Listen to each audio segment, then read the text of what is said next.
ആശ്വാസം നേടാം. ഹൃത്തിനുള്ളിൽ ജീവൻ നൽകും വചനം, തിരുവചനം. പിതാവിൻ്റെയും പുത്രൻ്റെയും പരിശുദ്ധാത്മാവിൻ്റെയും നാമത്തിൽ ആമേൻ. ഈശോയിൽ ഏറ്റവും സ്നേഹമുള്ളവരെ, ലൂക്കായുടെ സുവിശേഷം 13-ാമത്തെ അധ്യായം 6 മുതൽ 9 വരെയുള്ള തിരുവചനങ്ങളിൽ ഫലം തരാത്ത അത്തിവൃക്ഷത്തെക്കുറിച്ച് കർത്താവ് നമ്മെ പഠിപ്പിക്കുകയാണ്. ഒരുവൻ തൻ്റെ മുന്തിരിത്തോട്ടത്തിൽ ഒരു അത്തിവൃക്ഷം നട്ടുപിടിപ്പിച്ചു.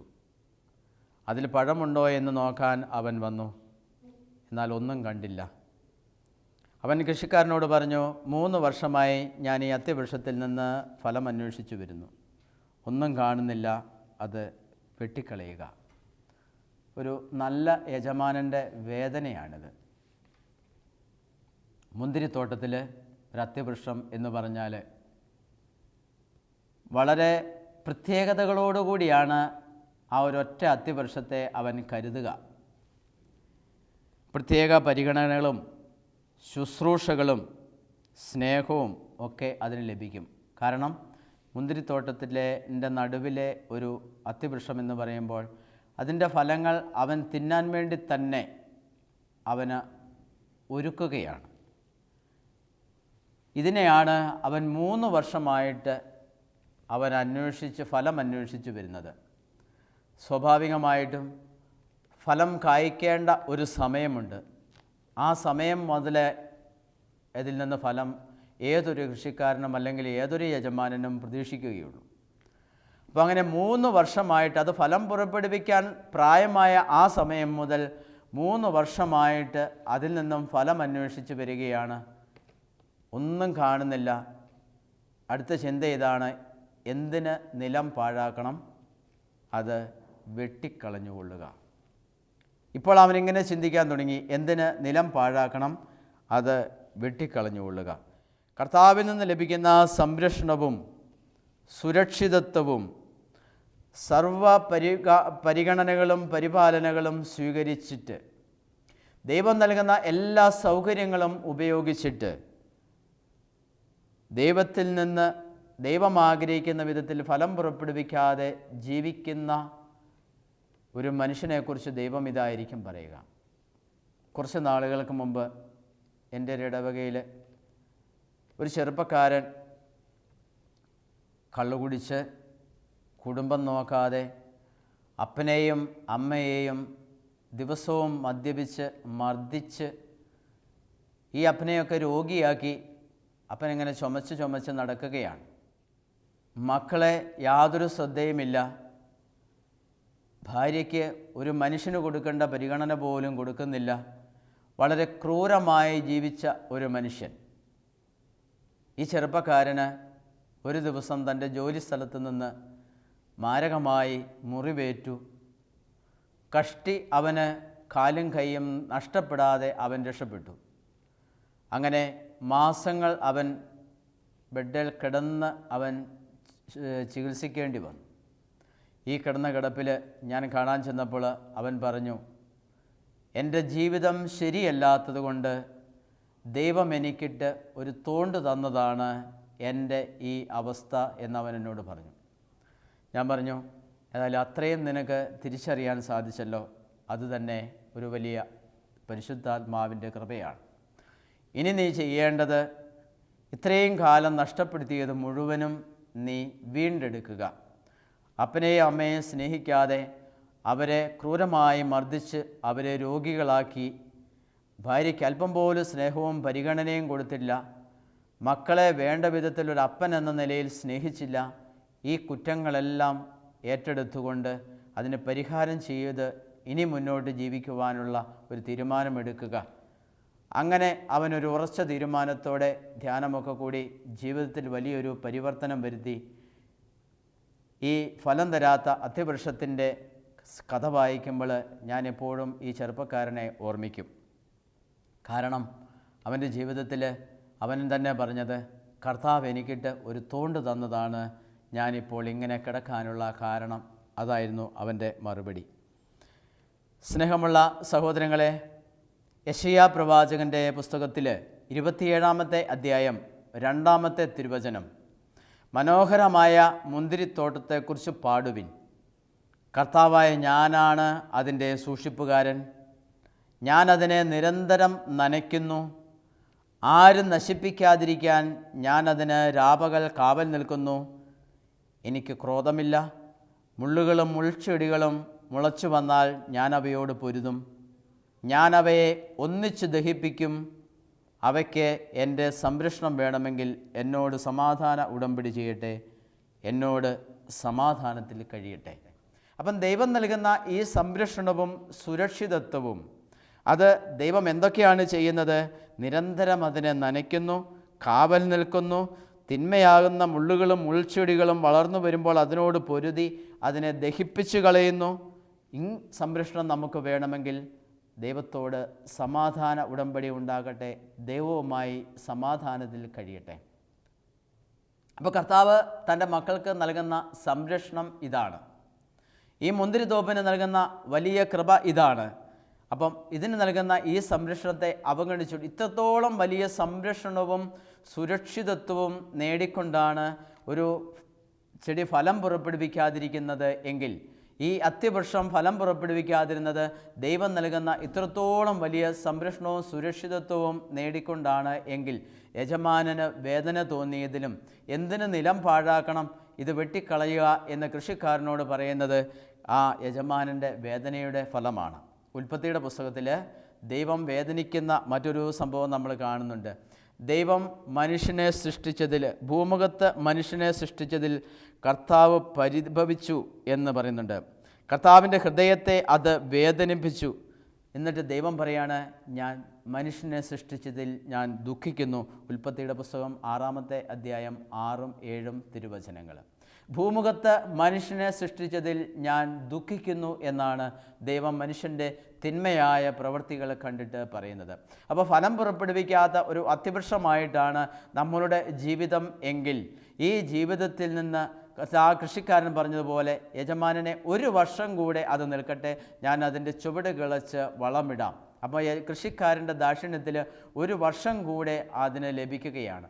ഈ 1 വർഷം കൂടെ ലഭിക്കുമ്പോൾ നമ്മൾ അതിന് തക്ക വിധത്തിലൊരു പ്രതികരണം നമ്മുടെ അടുത്ത് നിന്ന് ദൈവം ആവശ്യപ്പെടുകയാണ്. ഇല്ലെങ്കിൽ ഭൂമുഖത്ത് മനുഷ്യനെ സൃഷ്ടിച്ചതിൽ ഞാൻ ദുഃഖിക്കുന്നു എന്ന് ദൈവം പറയാൻ ഇടയായത് മനുഷ്യൻ്റെ കൃപയില്ലാത്ത ജീവിതം കൊണ്ടും അവൻ്റെ പാപം നിറഞ്ഞ ജീവിതം കൊണ്ടുമാണ്. അതുകൊണ്ടാണ് ദൈവം മനോഹരമായ സംരക്ഷണം നൽകിയിട്ട്, ദൈവം ഇത്രത്തോളം വലിയ അനുഗ്രഹങ്ങളും നൽകിയിട്ട് അതിന് നത്തവിധം ഫലം പുറപ്പെടുവിക്കാനും നന്ദിയോടെ ജീവിക്കുവാനും സാധിക്കുന്നില്ലെങ്കിൽ അത് വെട്ടിക്കളയുക. എന്തിന് നിലം പാഴാക്കണം? നിലം പാഴാക്കുന്ന ഒരു വസ്തുവായിട്ട്, അല്ലെങ്കിൽ ഒരു ചെടിയായിട്ട്, ഒരു ജീവിതമായിട്ട് നമ്മുടെ ജീവിതം ഒരിക്കലും തരം താഴപ്പെടാതിരിക്കാനായിട്ട് നമുക്ക് പരിശ്രമിക്കാം. ദൈവത്തെ ഉപദ്രവിക്കാതിരിക്കണം, ദൈവത്തുമായി സമാധാനത്തിൽ കഴിയണം. അപ്പോഴാണ് ദൈവം ആ സുരക്ഷിതത്വവും സംരക്ഷണവും നൽകുന്നത്. എന്താണ് ദൈവത്തിന് നൽകുന്ന ഉപദ്രവം? പ്രമാണങ്ങളുടെ ലംഘനമാണ്. ദൈവത്തിന് നമ്മൾ ഏൽപ്പിക്കുന്ന ഉപദ്രവം ദൈവത്തിൻ്റെ പ്രമാണങ്ങളുടെ ലംഘനമാണ്. ദൈവവുമായിട്ടുള്ള സമാധാനം ദൈവത്തെ പ്രകോപിപ്പിക്കാതിരിക്കുക എന്നുള്ളതാണ്. അവിടുന്ന് നമുക്ക് നൽകുന്ന അനുഗ്രഹങ്ങൾക്ക് നന്ദിയോടെ ജീവിക്കുക എന്നുള്ളതാണ് അവിടുത്തെ പ്രകോപിപ്പിക്കാതെ അവിടുത്തെ സ്നേഹിച്ച് ജീവിക്കുന്നതിൻ്റെ അടയാളം. യെശയ്യായുടെ പുസ്തകം 26-ാം അധ്യായം 1 മുതലുള്ള തിരുവചനങ്ങളിൽ, കർത്താവ് നമ്മുടെ രക്ഷയ്ക്കു വേണ്ടി കോട്ടകൾ ഉയർത്തിയിരിക്കുന്നു. വിശ്വസ്തത പാലിക്കുന്ന നീതിനിഷ്ഠമായ ജനതയ്ക്ക് പ്രവേശിക്കുവാൻ വാതിലുകൾ തുറക്കുവിൻ. അങ്ങയിൽ ഹൃദയമുറപ്പിച്ചിരിക്കുന്നവനെ അങ്ങ് സമാധാനത്തിൻ്റെ തികവിൽ സംരക്ഷിക്കുന്നു. കർത്താവ് നമ്മുടെ രക്ഷയ്ക്കു വേണ്ടി കോട്ടകൾ ഉയർത്തിയിരിക്കുന്നു. വിശ്വസ്തത പാലിക്കുന്ന നീതിനിഷ്ഠമായ ജനതയ്ക്ക് പ്രവേശിക്കുവാൻ വാതിലുകൾ തുറക്കുന്നു. അങ്ങയിൽ ഹൃദയമുറപ്പിച്ചിരിക്കുന്നവനെ അങ്ങ് സമാധാനത്തിൻ്റെ തികവിൽ സംരക്ഷിക്കുകയും ചെയ്യുന്നു. അപ്പം ദൈവം തൻ്റെ മുന്തിരിത്തോപ്പിന് നൽകുന്ന, തൻ്റെ മനുഷ്യമക്കൾക്ക് നൽകുന്ന ഒരു സംരക്ഷണമുണ്ട്. അവിടുന്ന് കോട്ടകൾ ഉയർത്തിയിരിക്കുന്നു. വിശ്വസ്തത പാലിക്കുന്ന നീതിനിഷ്ഠമായ ജനതയ്ക്ക് പ്രവേശിക്കുവാൻ വാതിലുകളുണ്ട്. കർത്താവിൽ ഹൃദയമുറപ്പിച്ചിരിക്കുന്നവനെ സമാധാനത്തിൻ്റെ തികവിൽ ദൈവം സംരക്ഷിക്കുകയും ചെയ്യുന്നു. അപ്പോൾ നമ്മൾ ചിലരൊക്കെ പറയാറുണ്ട്, ഒരു സമാധാനവുമില്ല. പണ്ടൊരിക്കൽ ഞാൻ വീട് വിസിറ്റിനായിട്ട് ഇറങ്ങിയപ്പോൾ ഒരു പ്രായം ചെന്ന ഒരു അപ്പാപ്പൻ എന്നോട് പറഞ്ഞു, ഒരു സമാധാനവും ഇല്ലച്ചോ എന്ന് പറഞ്ഞു. അപ്പം ഞാൻ ചോദിച്ചു, എന്താണ് കാര്യം? ഒരു സമാധാനവും ഇല്ല. അത് കേട്ടപ്പോൾ ആകപ്പാടെ വിഷമം തോന്നി. പ്രായമായിട്ട് കിടക്കുന്ന മനുഷ്യനാണ്, രോഗിയുമാണ്. അദ്ദേഹം പറയുകയാണ്, ഒരു സമാധാനവും ഇല്ല. അപ്പോൾ അതിൻ്റെ പ്രത്യേകത, അതിൻ്റെ കാരണം, ആ അപ്പൻ മക്കൾക്ക് വീതം വെച്ച് കൊടുത്തതിൽ മക്കൾക്കെല്ലാം തൃപ്തിയല്ല. സമ്പത്തിൻ്റെ പേരിലാണ് ആ മനുഷ്യൻ ഇന്ന് സമാധാനമില്ലാത്ത അവസ്ഥയിൽ എത്തിയിരിക്കുന്നത്. ഒരു സമാധാനവും ഇല്ല അച്ചോ എന്ന് പറയണമെങ്കിൽ വാർദ്ധക്യത്തിലെത്തിയ ഒരു മനുഷ്യൻ. അപ്പോൾ സമാധാനം എന്ന് പറയുന്നത് അത് ദൈവത്തിൻ്റെ ഒരു ദാനമാണ്. ഹൃദയത്തിൽ കർത്താവിൽ ഹൃദയം ഉറപ്പിച്ചിരിക്കുന്നവനെ അങ്ങ് സമാധാനത്തിൻ്റെ തികവിൽ സംരക്ഷിക്കുന്നു. അപ്പോൾ നമ്മുടെ ജീവിതത്തിൽ ഒരിക്കലും ഈ സമാധാനം നഷ്ടപ്പെട്ടു പോകാൻ ഇടയാകാത്ത വിധം തമ്പുരാൻ്റെ കൃപയിൽ ആശ്രയിക്കുകയും തമ്പുരാൻ്റെ കൃപയിൽ ജീവിക്കുകയും ദൈവത്തിൻ്റെ ഹിതാനുസരണം നമ്മൾ പ്രവർത്തിക്കുകയും ചെയ്യുമ്പോൾ ഈ സംരക്ഷണം നമുക്ക് നൽകുമെന്ന് യെശയ്യാ പ്രവാചകൻ്റെ പുസ്തകം 26-ാമത്തെ അധ്യായത്തിൽ 1 മുതൽ തിരുവചനങ്ങളിൽ കർത്താവ് നമ്മോട് പറയുന്നുണ്ട്. ദൈവത്തെ അങ്ങയിൽ ഹൃദയമുറപ്പിച്ചിരിക്കുന്നവനെ അങ്ങ് സമാധാനത്തിൻ്റെ തികവിൽ സംരക്ഷിക്കുന്നു. ഈ സമാധാനമാണ് നമുക്കെപ്പോഴും ആവശ്യമായിരിക്കുന്നത്.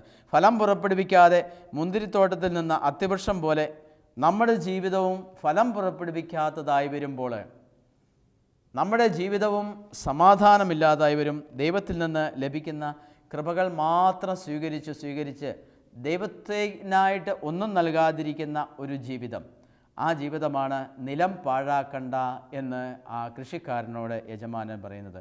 ആഗ്രഹിക്കുന്ന പോലെ വിജയം ലഭിക്കാത്ത കുട്ടികൾ, പരീക്ഷ എഴുതി ആഗ്രഹിച്ച പോലെ വിജയം ലഭിക്കാത്ത കുട്ടികൾ, ഇപ്പോൾ സാമ്പത്തിക പ്രതിസന്ധിയിലായ മനുഷ്യർ, മക്കളുടെ തെറ്റായ ജീവിതശൈലി കണ്ടിട്ട് വിഷമിക്കുന്ന മാതാപിതാക്കൾ, മക്കളുടെ വിവാഹം, ജോലി, ഈ കാര്യങ്ങളിലൊക്കെ പരാജയപ്പെടുമ്പോൾ ദൈവത്തെ പോലും കുറ്റപ്പെടുത്തുന്ന മനുഷ്യരെ നമുക്ക് കാണുവാനായിട്ട് സാധിക്കും. ദൈവത്തെ അവർ കുറ്റപ്പെടുത്തുകയാണ്, ദൈവത്തെ ശപിക്കുകയാണ് ചില മനുഷ്യർ. നമ്മൾ ഓർക്കുക, ബാബേൽ ഗോപുരം ഉയർത്തിയപ്പോൾ അവരെന്താണ് പറഞ്ഞത്? നമുക്ക് ആകാശം മുട്ടുന്ന ഒരു ഗോപുരം പണിയാം, അങ്ങനെ നമുക്ക് സ്വർഗത്തിലെത്തുവാനുള്ള ഒരാഗ്രഹമാണ് അവർക്ക്. അപ്പോൾ ദൈവമാണ് ആ പണിയെ ദൈവം തടഞ്ഞു. ദൈവം ആ പണിയെ തടഞ്ഞു കഴിഞ്ഞപ്പോൾ അവരുടെ ഭാഷകൾ ഛിന്ന ഭിന്നമായി പോയി, അവരുടെ ഭാഷകൾ ചിതറിക്കപ്പെട്ടു, അവർ ലോകമെങ്ങും ചിതറിക്കപ്പെട്ടു. ആ പണി, ബാബേൽ ഗോപുരത്തിൻ്റെ പണി ദൈവം അവിടെ അവസാനിപ്പിച്ചു. എന്തുകൊണ്ടാണ്? ദൈവത്തെ അംഗീകരിക്കാത്ത, ദൈവത്തെ പോലും മറികടക്കുവാനുള്ള താല്പര്യവുമായിട്ടാണ് അവർ ഗോപുരം പണിയാൻ ആരംഭിച്ചത്. ദൈവത്തിൻ്റെ സൃഷ്ടികർമ്മത്തെ പോലും ചോദ്യം ചെയ്യുന്ന വിധത്തിൽ നമുക്ക് ദൈവത്തെക്കാൾ കുറെ കൂടി വലുത് ആകണം, നമുക്ക് ദൈവത്തെക്കാൾ കുറെ കൂടി വലിയ മനുഷ്യനാകും, ഉയരത്തിലുള്ള മനുഷ്യരാകണം എന്ന് വിചാരിച്ച് ബാബേൽ ഗോപുരം പണിയാൻ ആരംഭിച്ചപ്പോൾ ദൈവം അവരുടെ ഭാഷയെ ഭിന്നിപ്പിച്ചു, ചിതറിച്ചു കളഞ്ഞു.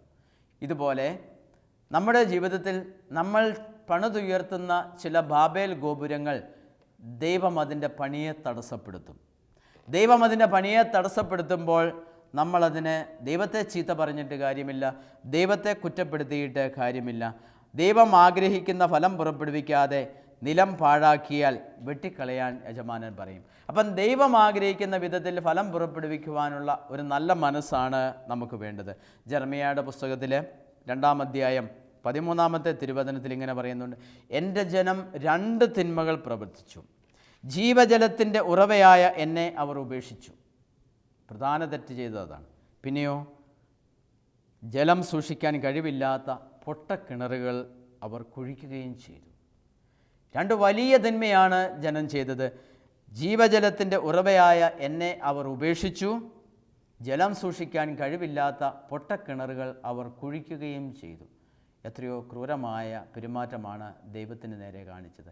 ദൈവം വെറുതെ കൊടുത്തു ജീവജലത്തിൻ്റെ ഉറവ, അത് ഞങ്ങൾക്ക് വേണ്ട, ഞങ്ങൾ വേറെ ഒന്ന് കുഴിക്കട്ടെ, വേറൊരു കിണർ ഞങ്ങൾ കുഴിച്ച് കിണർ കണ്ട്, ദൈവത്തിൻ്റെതൊന്നും ഞങ്ങൾക്ക് വേണ്ട. അവർ കണ്ടോ? ഇല്ല, അത് കുഴിച്ചത് പൊട്ടക്കിണറാവുകയും ചെയ്തു. അപ്പം ജീവജലത്തിൻ്റെ ഉറവയെ ഉപേക്ഷിച്ചു, പൊട്ടക്കിണറുകൾ കുഴിച്ചു. ഈ 2 തെറ്റുകളിൽ നിന്നും അവർ പിന്തിരിയണം.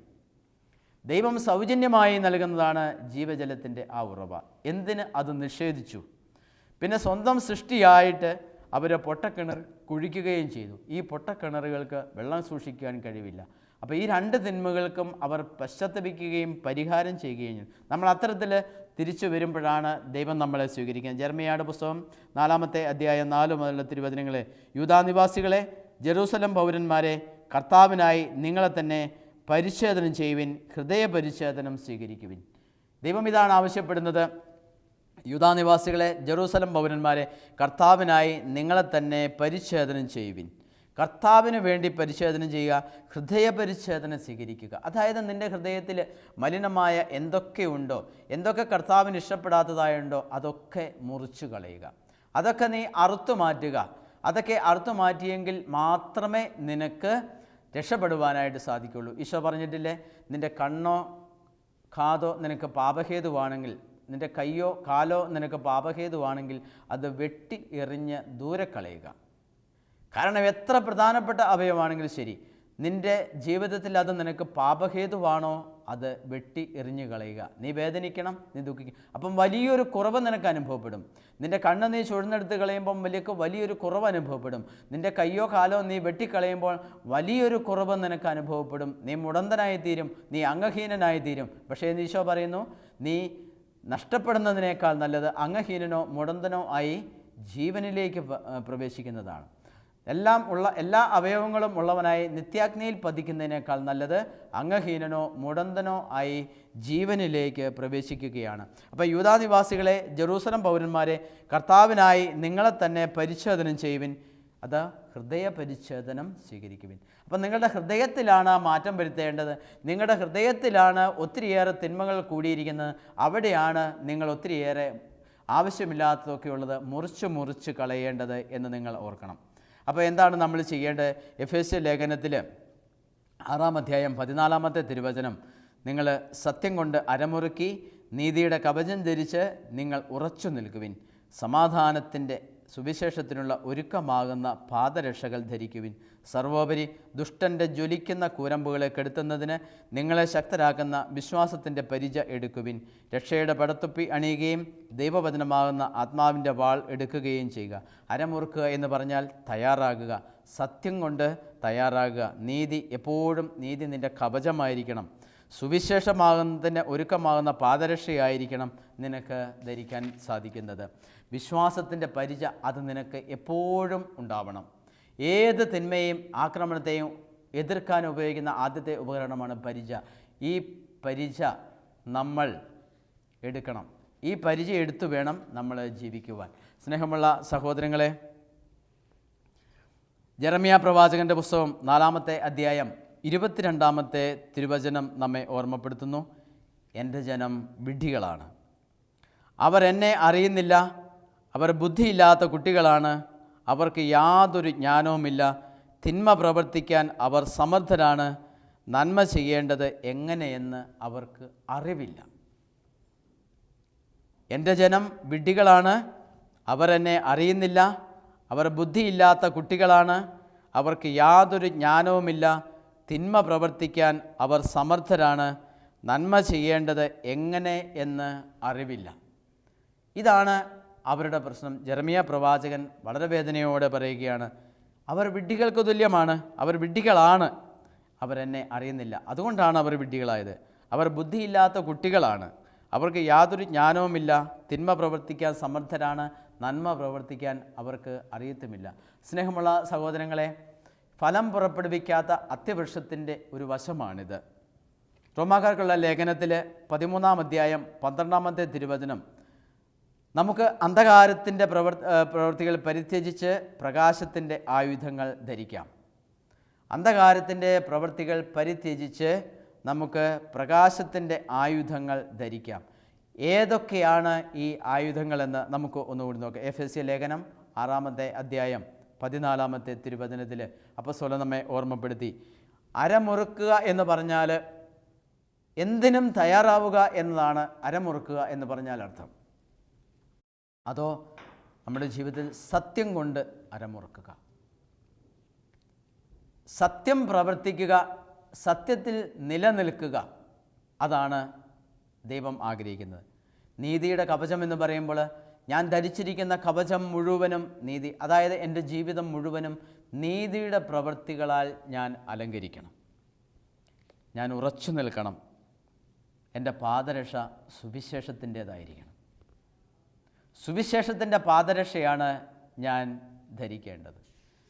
വിശ്വാസത്തിൻ്റെ പരിചയം, എപ്പോഴും തിന്മയെ എതിർക്കാൻ, എല്ലാ പ്രതിബന്ധങ്ങളെയും അതിജീവിക്കുവാൻ ഈ പരിച എടുക്കണം.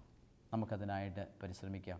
ഈ കൃപകളൊക്കെ നമുക്ക് നൽകി ധാരാളം ഫലം പുറപ്പെടുവിക്കുന്ന മനുഷ്യരായി, നല്ല ജീവിതങ്ങളായി നമ്മളെ തീർക്കണമേ എന്ന് നമുക്ക് പ്രാർത്ഥിക്കാം. കാരുണ്യവാനായ കർത്താവേ, നല്ല ഫലങ്ങൾ പുറപ്പെടുവിക്കുന്ന, അങ്ങേക്കൊരിക്കലും ദുഃഖമുണ്ടാകാത്ത ജീവിതങ്ങളായി ഞങ്ങളുടെ ജീവിതത്തെ തീർക്കണമേ എന്ന് ഞങ്ങൾ പ്രാർത്ഥിക്കുന്നു. പരിശുദ്ധ അമ്മേ, അമ്മയുടെ ജീവിതത്തിൽ കൃപ നിറഞ്ഞവളായിരുന്നു അമ്മ. ഞങ്ങളുടെ ജീവിതത്തിലും കൃപ നിറഞ്ഞ ജീവിതം നയിക്കുവാൻ ഞങ്ങളെ അനുഗ്രഹിക്കണമേ. നിത്യപിതാവും പുത്രനും പരിശുദ്ധാത്മാവുമായ സർവേശ്വര എന്നേക്കും ആമേൻ.